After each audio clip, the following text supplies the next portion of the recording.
बृहदारण्यक उपनिषद में एक कथा आता है जिसमें ब्रह्मा अपने आप को पुरुष और स्त्री में विभक्त करके मैथुनी सृष्टि का प्रारंभ करता है। तो अब चेन्नई का एक पास्टर है, पास्टर विकास सोरेन। अब वो इस पर उसने बड़ा सा एक पोस्ट लिखा है, मुझे दिया है उसने, विकास सोरेन। अब ये बंदा जो है IIT IIM अन्नामला यूनिवर्सिटी में पढ़ चुका है, इंजीनियरिंग पढ़ा है, मैनेजमेंट पढ़ा है, फिर भी घूम फिर कर तो है ही राइस बैक कन्वर्ट। और क्या उम्मीद कर सकते, कितना IQ कितना EQ होगा इन लोगों का, वो स्पष्ट हो जाता है। उसने ये सब लिखा है, लंबा चौड़ा एक पोस्ट डाला है। तो मैं अब इसके पोस्ट का एक एक करके पोस्टमार्टम करूंगा, ठीक है। तो चलते हैं हम सर्वप्रथम उस श्लोक पर जिसके ऊपर इसने आक्षेप दिया हुआ है। तो इसने काफ़ी सारा दिया, विराट, शत्रुपा वगैरह वगैरह। तो हम उसके जो मेन मुख्य जो बिंदुओं पर उसने आक्षेप किया है उस पर हम अभी नज़र दौड़ाएंगे और उसको हम गलत साबित करेंगे सप्रमाण, वो भी बृहदारण्यक उपनिषद से ही। तो ये पहले कहता है, विभक्त क्यों हुए पूरा बतलाए नहीं, सिर्फ शारीरिक संबंध बनाने के लिए जो विराट पुरुष के मन में जागृत हुई। तो अब ये हुआ कि मतलब विराट पुरुष या ब्रह्मा या प्रजापति जो हैं वो उसके मन में सेक्स जाग गया और इसीलिए शारीरिक संबंध बनाना था, इसलिए इसने अपने आप को विभक्त कर दिया। तो अब हम पढ़ते हैं बृहदारण्यक उपनिषद, जो शंकराचार्य भाष्य है, स्वामी माधवानंद द्वारा लिखित और अद्वैत आश्रम द्वारा पब्लिश्ड। ये है बृहदारण्यक उपनिषद, चैप्टर 1.4.3। मंत्र कुछ ऐसा कहता है, स वै नैव रेमे तस्मादेकाकी न रमते, स द्वितीय मैच्छत, स हैतावानास यथा स्त्री पुमांसो संपरिष्वक्तो, स इममे वात्मानं द्वेधा पातयत्, ततः पतिश्च पत्नी चाभवतां, तस्मादिदद् मर्धववृगल मिवस्व इति ह स्माह याज्ञवल्क्यः, तस्मादयमाकाशः स्त्रिया पुर्यत एव तां संभवत्, ततो मनुष्या अजायन्त। इसका अंग्रेजी ट्रांसलेशन ऐसा है, He was not at all happy, therefore people still are not happy when alone. He desired a mate. He became as big as man and wife embracing each other. He parted this very body into two. From that came husband and wife. Therefore said Yajnavalkya, this body is one half of oneself, like one of the two halves of a split pea. Therefore this space is indeed filled by the wife. He was united with her. From that men were born. अब इस श्लोक से या इस मंत्र से क्या मालूम पड़ता है? क्या विराट पुरुष को सिर्फ सेक्स करना था? उसको क्या सिर्फ शारीरिक संबंध बनाना था? अगर यही करना होता तो वो एक स्त्री को बनाता, उसका गेम बजाता और छोड़ देता। इस मंत्र से साफ मालूम पड़ता है कि विराट ने अकेलापन मिटाने के लिए, जैसे यहाँ पे लिखा हुआ है, He was not at all happy, therefore people are still not happy when alone. He desired a mate.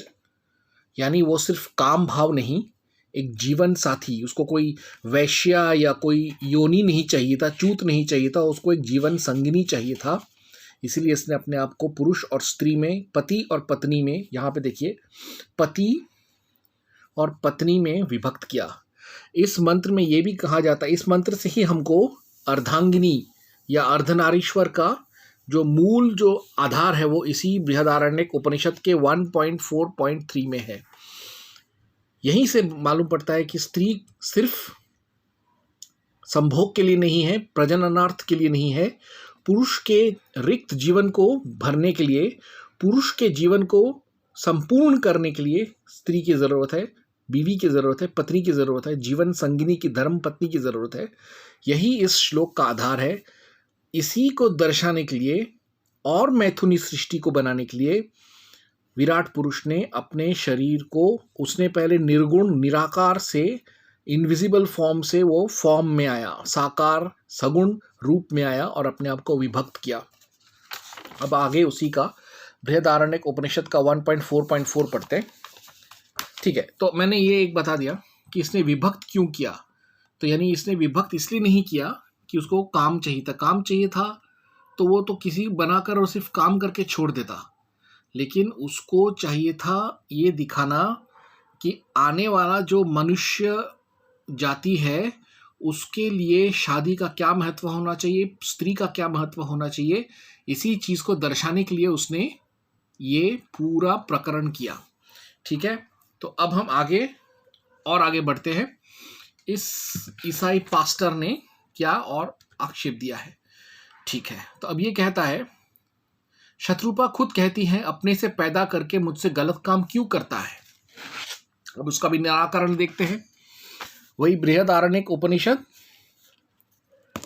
1.4.4, इसमें ये कहता है, सा मिक्षां चक्रे कथं नु मात्मन एव जनयित्वा संभवति हंत तीरोसानीति सा गौरभवत् ऋषभ इतर तांग समे मा भवत् ततो गावो जायन्त वडवेतरा भवत् अश्ववृष इतरः गदर्भ इतरः तांग समे वा भवत् तत एकश फमजायतः अजेतरा भवत् वस्त इतरः अवीरितरा मेष इतरः तांग समे वा भवत् ततो जावयो जायन्तः एवमेव यदिदं किंच मिथुनम आ पिप्पिलिकाभ्यः तत्सर्वमसृजत। अंग्रेजी translation, she thought, how can he be united with me after producing me from himself? Well, एक मिनट, ये क्या हो गया?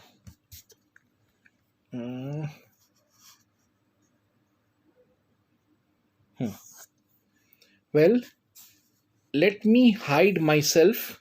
She became a cow, the other became a bull and was united with her. From that cows were born. The one became a mare, the other a stallion. The one became a she-ass, the other became a he-ass and was united with her. From that one-hoofed animals were born.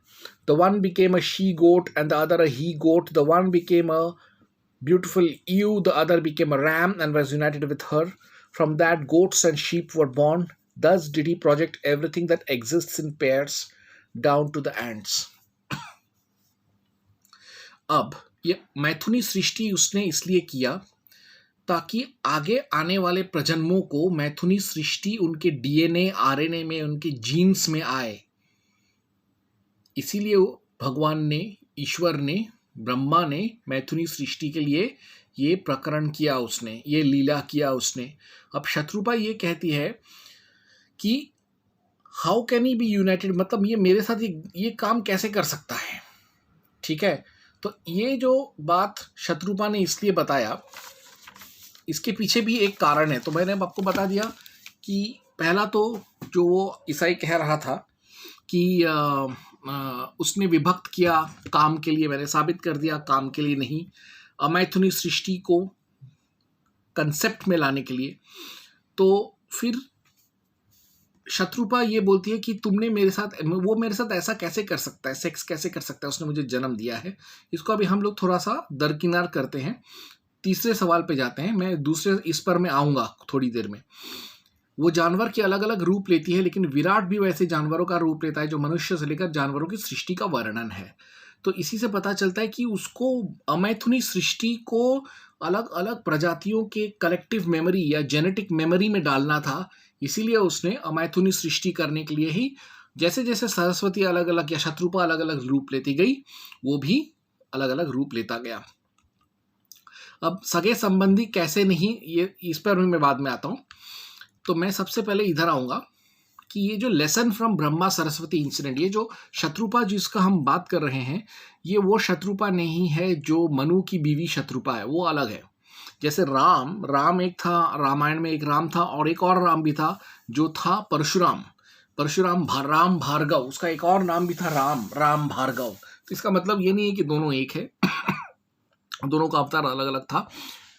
वैसे ही मनु की शत्रुपा और इस प्रकरण में जो ब्रह्मा की जो शत्रुपा है वो सरस्वती है। अब ये जो ब्रह्मा सरस्वती का जो पूरा प्रकरण है, जिसको लेकर अक्सर ईसाई कहते हैं कि बाप ने बेटी को चोदा, ये चीज़ कृष्ण यजुर्वेद तैत्तिरीय संहिता में है, कालिका पुराण में है, शिव पुराण में है और सरस्वती पुराण में है।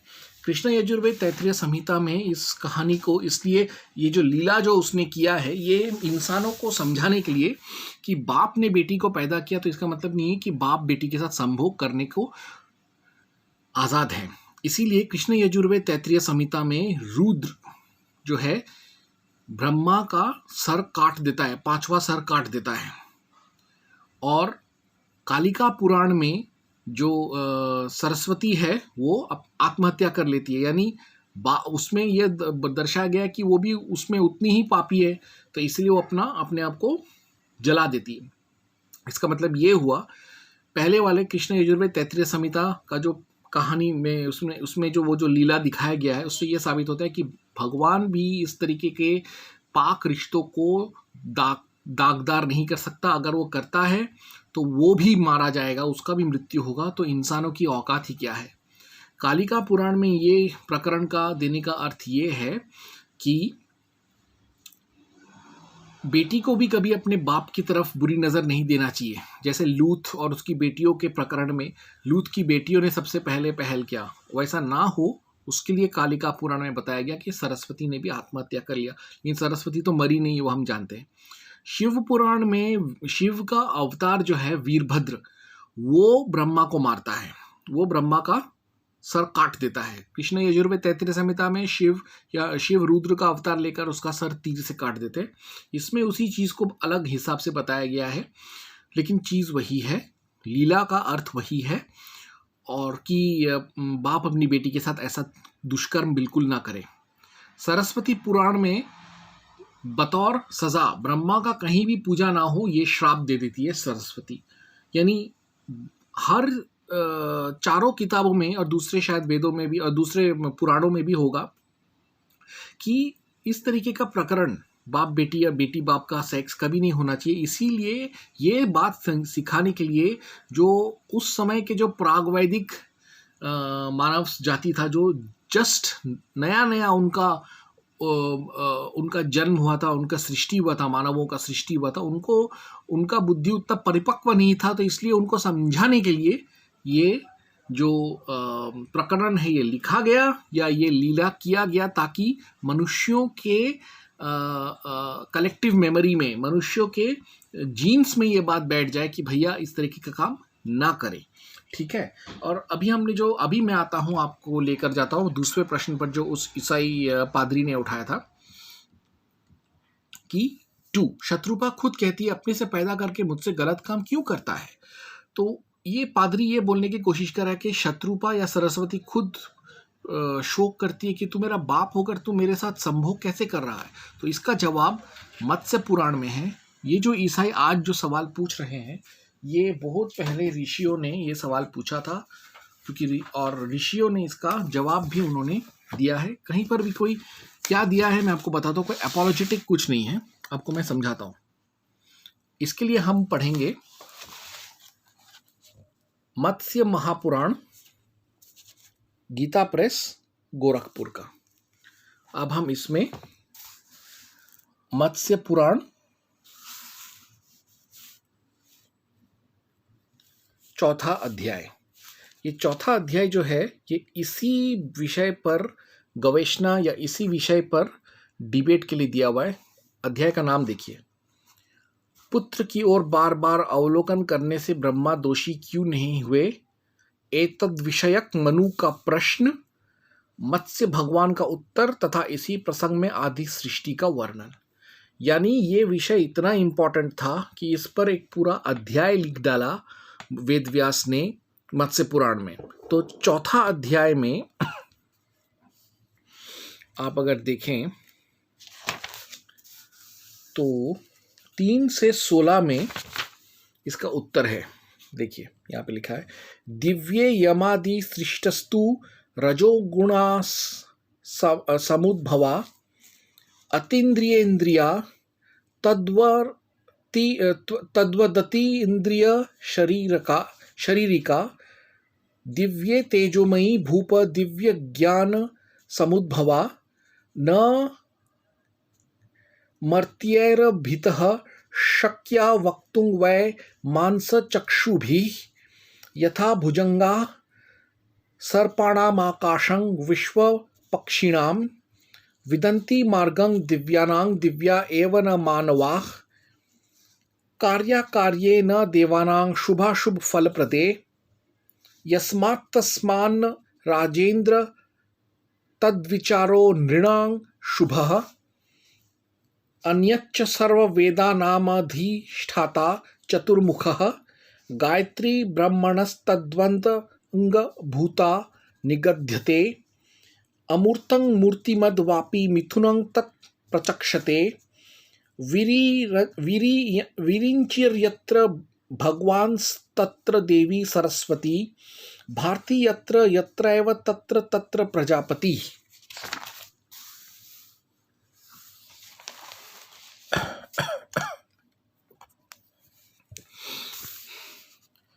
यथा तपो न रहित छायया दृश्यते क्वचित् गायत्री ब्रह्माणः पार्श्वं तथैव न विमुञ्चति वेदराशि स्मृतो ब्रह्मा सावित्री तदधिष्ठिता तस्मान्न कश्चित् दोषः स्यात् सावित्री गमने विभोः तथापि लज्जावन्तः प्रजापतिरभूत् पुरा स्वसुतोपगमाद ब्रह्मा शशाप कुसुमायुधम। इसका हम हिंदी अनुवाद पढ़ते हैं। उससे पहले हम ये समझे कि पहले तो मैंने आप लोगों को दिखाया कि जो ब्रह्मा ने जो किया है, इसमें जो लिखा है, ब्रह्मा ने शत्रुपा को बेटी के रूप में नहीं बनाया, उसको बेटी बनाने के लिए नहीं बनाया, उसको गोद लेने के लिए नहीं बनाया।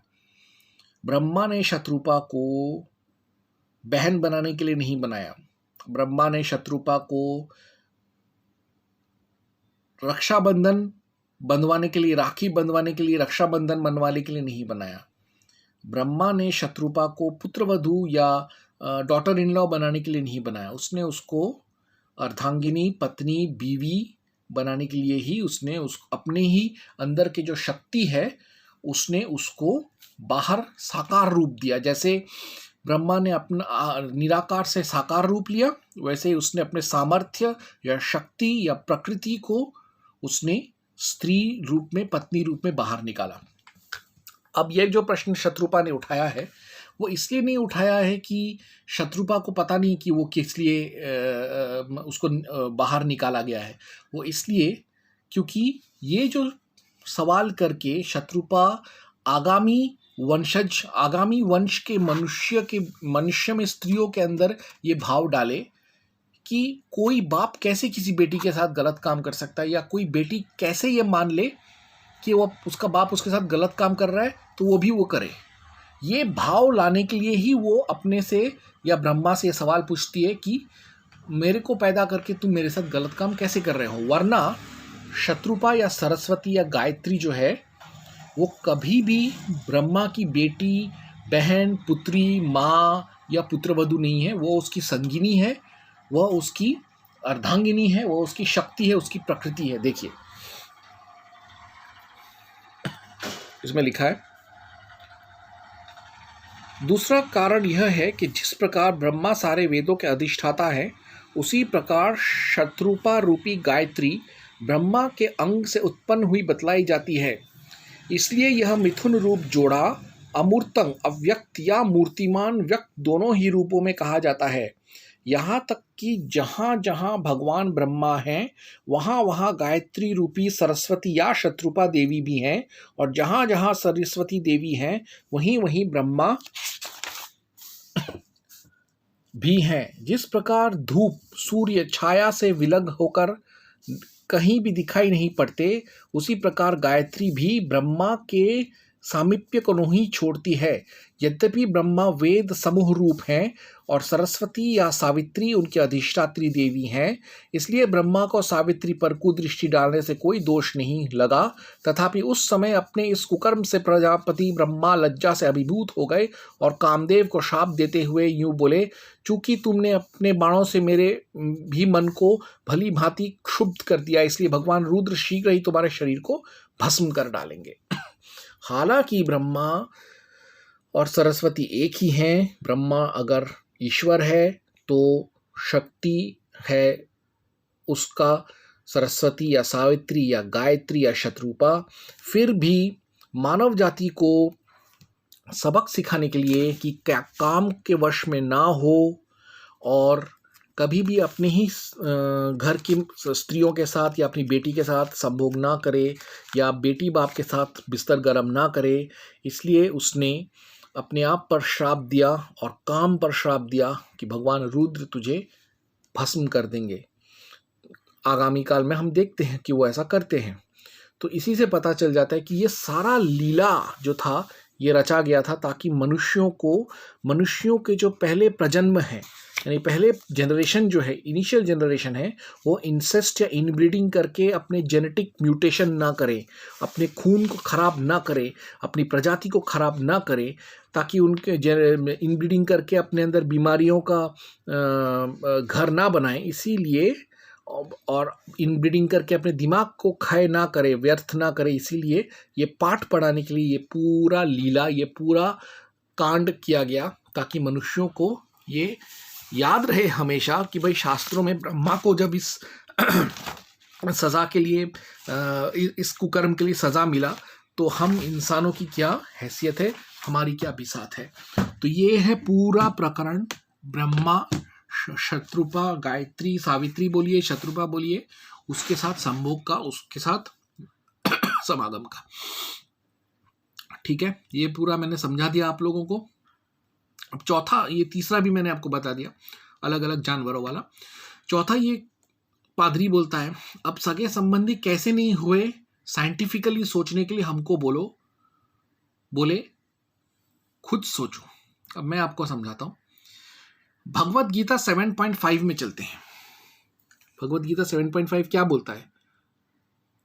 अपारयम इतस त्व अनियम प्रकृतिम विद्धि में परम जीवभूतम महाबाहो ययेदम धार्यते जगत।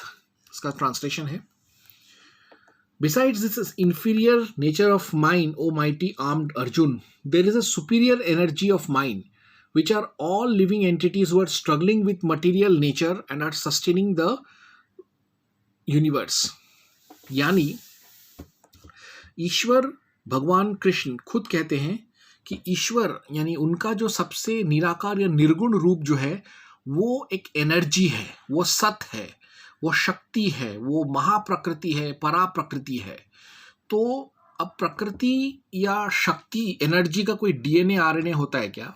जब आप इंसेस्ट करते हो, इंसेस्ट इसलिए नहीं करते क्योंकि आप जिसके साथ इंसेस्ट कर रहे हो, इनब्रीडिंग कर रहे हो, कॉन्सैंग्विनस रिलेशनशिप कर रहे हो, उसका DNA RNA, genetic structure, genetic code, genetic information, hereditary, वो आपसे मिलता जुलता है, इसीलिए नहीं करते हैं हम लोग, इसीलिए हम रिश्तों को निभाते हैं। ठीक है, तो अब अगर विराट, विराज या ब्रह्म जो है वो अगर अपने आप को मनु और शत्रुपा में अगर वो खुद को बांट देता है तो फिर उसका डीएनए आरएनए कैसे हुआ उसके पास? ईश्वर का जब कोई शरीर ही नहीं है, जब उसका कोई, वो जब अदृश्य है, तो जब वो शक्ति है, वो एक एनर्जी है, वो एक फोर्स है, जब वो सत है, तो उसका डीएनए आरएनए कैसे हो सकता है? समझ रहे हो? देखिए, कभी नहीं हो सकता क्योंकि ईश्वर निराकार है, निराकारी है, निर्गुण है। ईश्वर पराशक्ति है, शक्ति है, परम प्रकृति है, एनर्जी है, और एनर्जी का कभी कोई हेरिडिटरी डीएनए आरएनए नहीं होता तो इंसेस्ट कैसे होगा, कैसे करेगा वो इंसेस्ट? ये जो बता रहा है कि अगर हम लोग सगे संबंधी कैसे नहीं हुए, सगे संबंधी इसलिए नहीं हुए क्योंकि ईश्वर ने मनु और शत्रुपा में जो खुद को विभक्त किया उसने, तो जब उसने अपने आप को विभक्त कर दिया तो उसका तो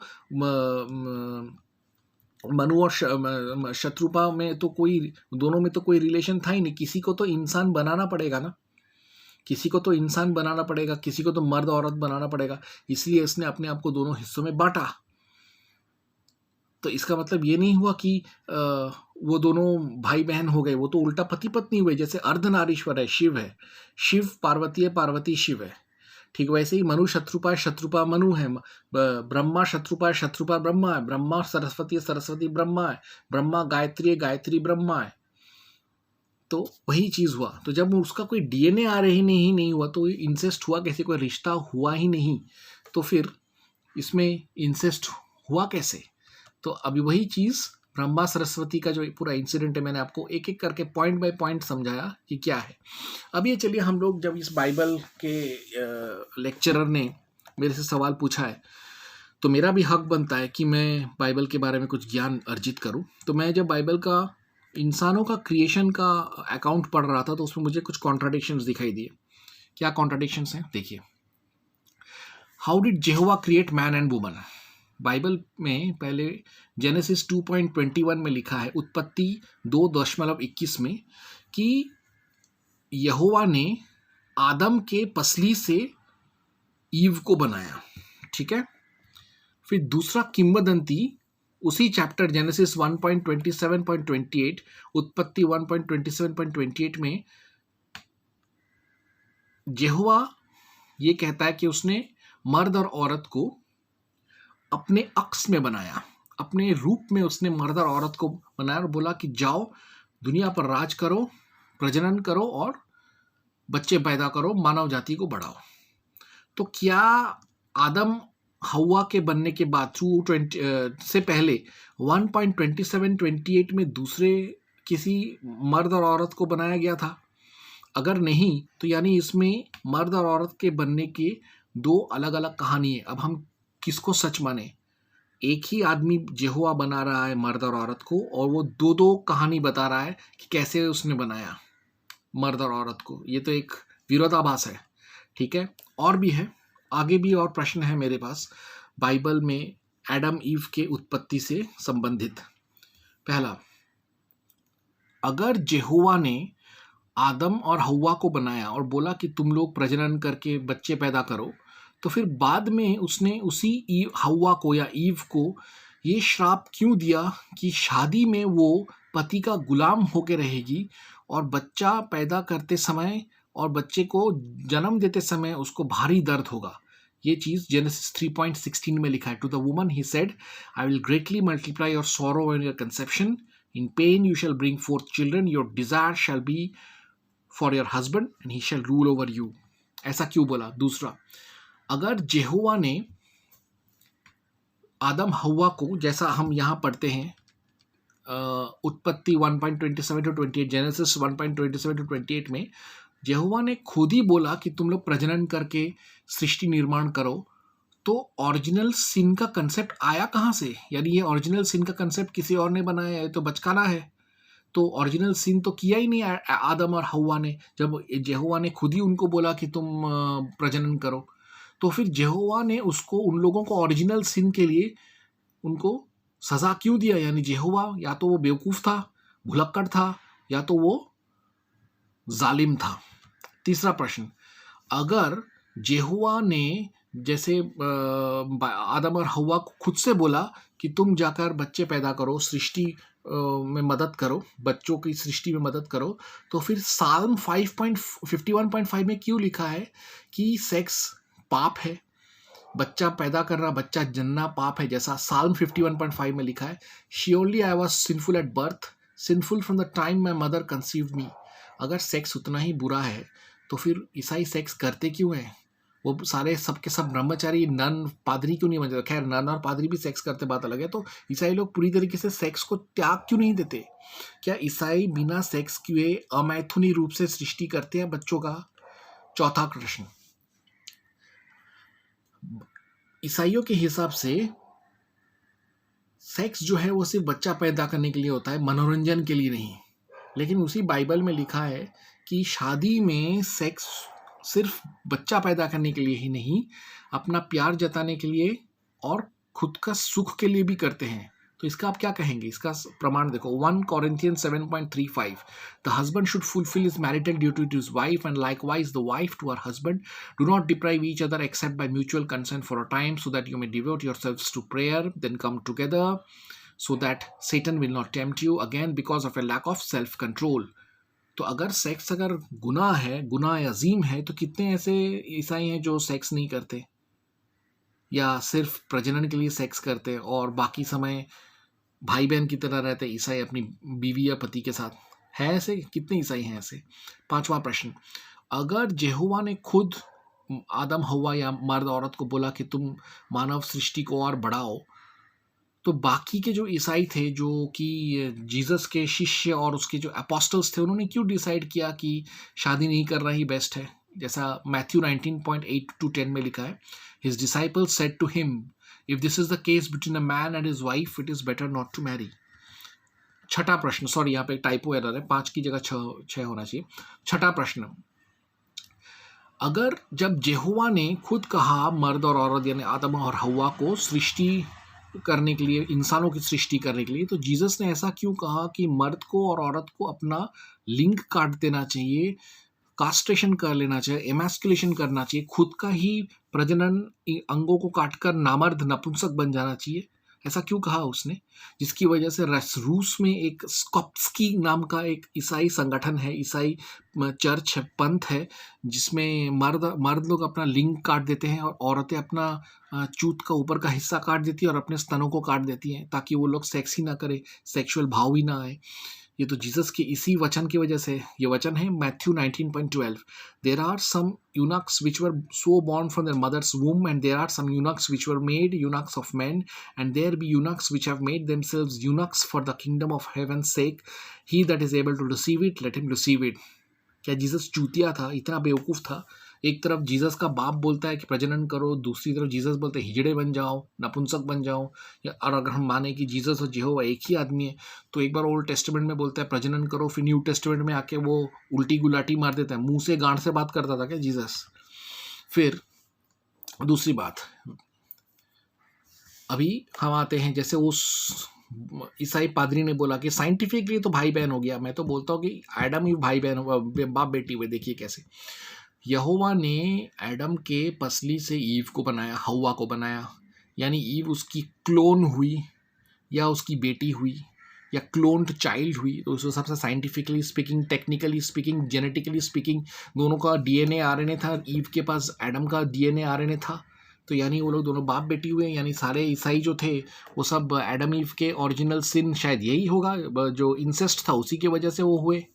ठीक है, अब आखिर में आप सब लोगों को मैं बोलूँगा कि ये जो प्रस्तुति मैंने किया, ये मैंने किसी ईसाइयों का, जो जीसूपंथियों का अपमान करने के लिए नहीं, मैं तो सिर्फ जीसूपंथियों की बड़ाई कर रहा था। मैं तो उन लोगों के बाइबल की सच्चाई बता रहा था, उनके बाइबल का गुणगान कर रहा था। फिर भी अगर आपको गुस्सा है मुझ पर, किसी भी खालिस्तानी, जिहादी, नक्सली, किसी भी वाइट सुप्रीमिस्ट, पाकिस्तानी, तालिबानी या किसी ईसाई जीसूपंथी क्रूसेडर को, तो मेरा नंबर है 9920533321। नाम अनिमेश, रहता हूँ वर्सोवा में। फ़ोन कर देना, आके मिल लेना, मैं मिल लूँगा। जय हनुमान।